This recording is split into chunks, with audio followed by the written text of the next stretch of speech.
નમસ્કાર, હું છું માર્ગે. આપની સાથે હેડલાઇન્સમાં જોઈએ કેટલાક મહત્વના સમાચાર.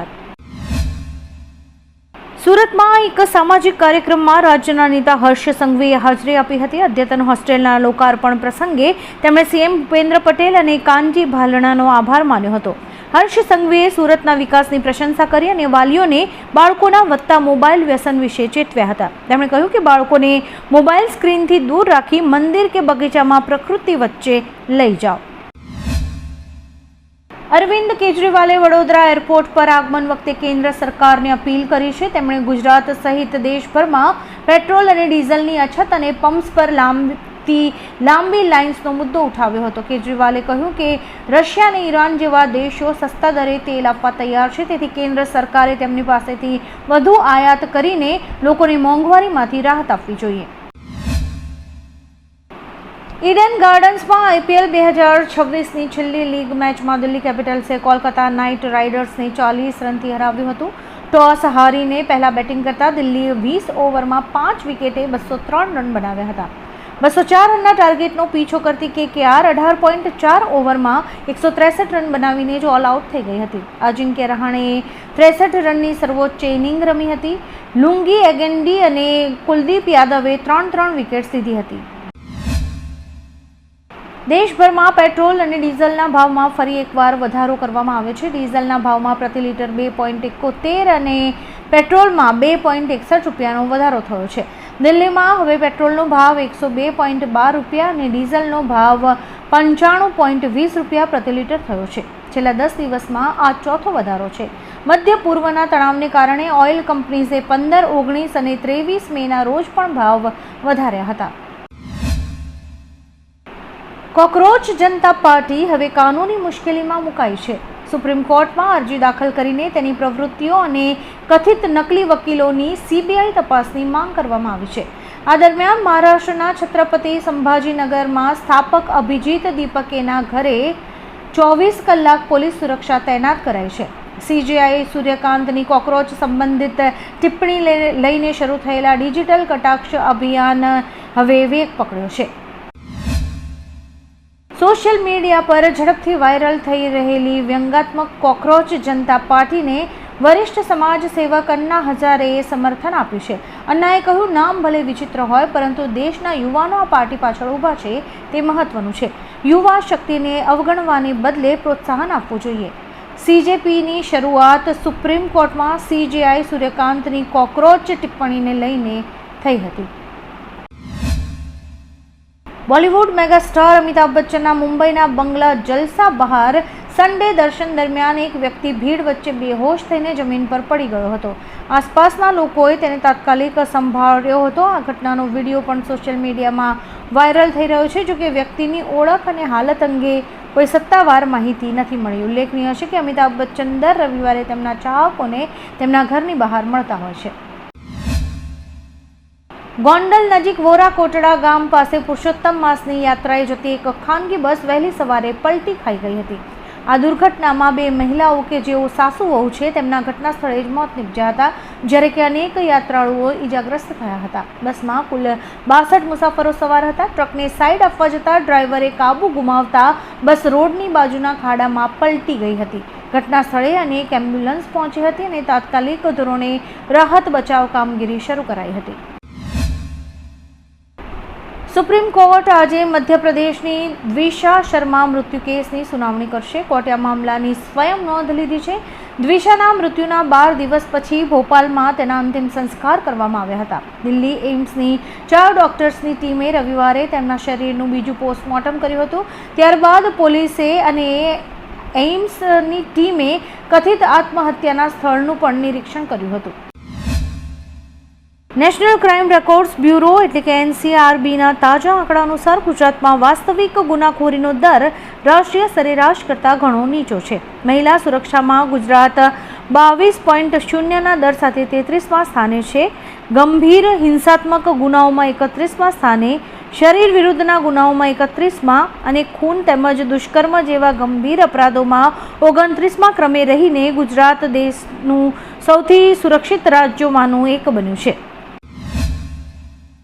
મહારાષ્ટ્રના અંબેનાલી ઘાટ પાસે એક સ્કોર્પિયો કાર 500 થી 700 ફૂટ ઊંડી કોતરમાં ખાબકી હતી. આ દુર્ઘટનામાં વાહનમાં સવાર તમામ 8 મુસાફરોના મોત થયા છે. મહાબળેશ્વર પોલાદપુર વચ્ચેના અકસ્માત સ્થળે શોધ અને બચાવ કાર્ય ચાલુ કરાયા હતા. અત્યાર સુધીમાં 2 મૃતદેહોને બહાર કાઢવામાં આવ્યા છે, જ્યારે કે બાકીના મૃતદેહોની તલાશ હજુ જારી છે. વાહન સતારા જિલ્લાના આસ ગામનું હોવાનું એક પ્રાથમિક તપાસમાં જાણવા મળ્યું છે. સુરતમાં શ્રી સૌરાષ્ટ્ર પટેલ સેવા સમાજ દ્વારા નિર્મિત જમનાબા વિદ્યાર્થી ભવનનું સીએમ ભૂપેન્દ્ર પટેલના હસ્તે ઉદ્ઘાટન કરવામાં આવ્યું છે. વાલક પાટિયા ખાતે આવેલા ભવ્ય વિદ્યાર્થી ભવનમાં 1000 વિદ્યાર્થીઓ માટે આધુનિક નિવાસ, AI રિસર્ચ લેબ અને અદ્યતન લાઇબ્રેરીની સુવિધાઓ ઉપલબ્ધ છે.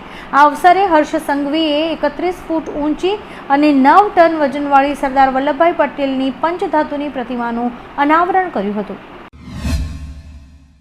એસીપીસીએ ગુજરાતની ટેકનિકલ કોલેજીસમાં MBA અને MCA પ્રવેશ માટે પ્રોવિઝનલ કાર્યક્રમ જાહેર કર્યો છે. આ વર્ષે અંદાજે 27,000થી વધુ બેઠકો માટે 25મી મે થી 30મી જૂન સુધી ઓનલાઈન રજીસ્ટ્રેશન ચાલશે.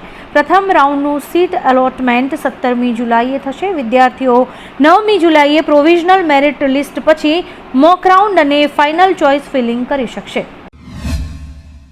આમ આદમી પાર્ટીના રાષ્ટ્રીય સંયોજક અરવિંદ કેજરીવાલ આગામી 25મી મેના રોજ ગુજરાત પ્રવાસે આવી રહ્યા છે. તેઓ નર્મદા જિલ્લાના રાજપીપળા ખાતે આયોજિત કાર્યક્રમમાં ઉપસ્થિત રહેશે. સ્થાનિક સ્વરાજ્યની ચૂંટણીમાં નર્મદામાં સારું પ્રદર્શન કરનાર આપ પાર્ટી આ તકે ગાંધી ચોકથી વિજય યાત્રા સ્વરૂપે એક રોડ શોનું આયોજન કરશે. આ દરમિયાન નર્મદા જિલ્લા પંચાયતના પ્રમુખની વરણી પણ કરાશે. આફ્રિકામાં ઝડપથી ફેલાતા ઘાતક ઇબોલાને જોતા ભારત સરકાર એક્શન મોડમાં આવી છે.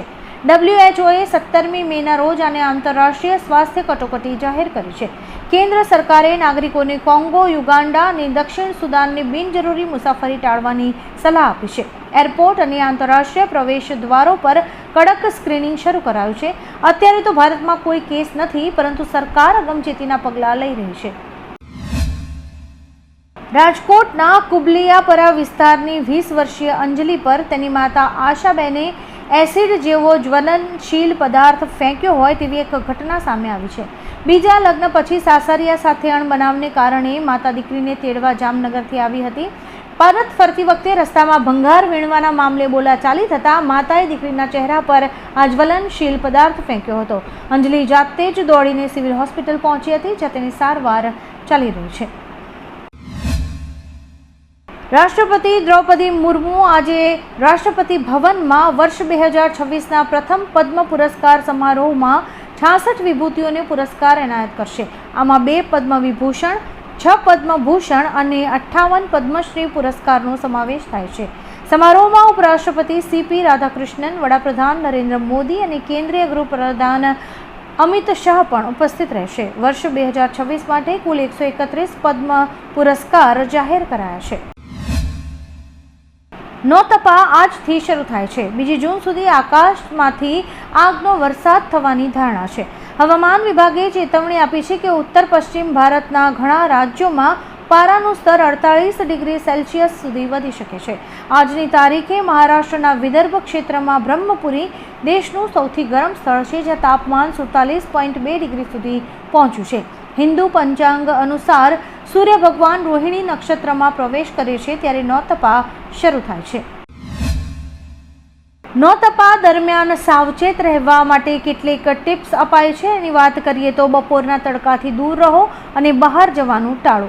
ડિહાઇડ્રેશનથી બચવું જોઈએ. હળવા રંગના કપડાં પહેરવા જોઈએ. રેફ્રિજરેટરને બદલે માટીના વાસણમાં પાણી પીવું જોઈએ. ભારે ભોજન જેમાં કે માંસાહારી ખોરાક, મસાલેદાર શાકભાજી વગેરેને ટાળવું જોઈએ.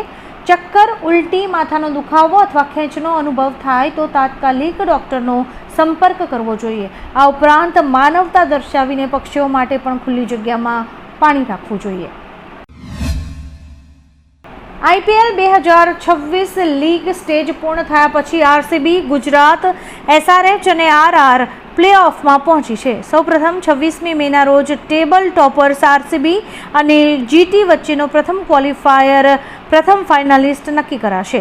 27મી મેના રોજ એસઆરએચ વર્સિસ આરઆર એલિમિનેટર બીજી ટીમની સફર પણ ખતમ થશે. પ્રથમ ક્વોલિફાયર હારી ગયેલી ટીમ 29મી મેના રોજ એલિમિનેટર વિજેતા સામે ટકરાશે, જે બીજા ફાઇનલિસ્ટને નક્કી કરશે. 31મી મેના રોજ ફાઇનલ નવા આઈપીએલ વિજેતાને નક્કી કરાશે.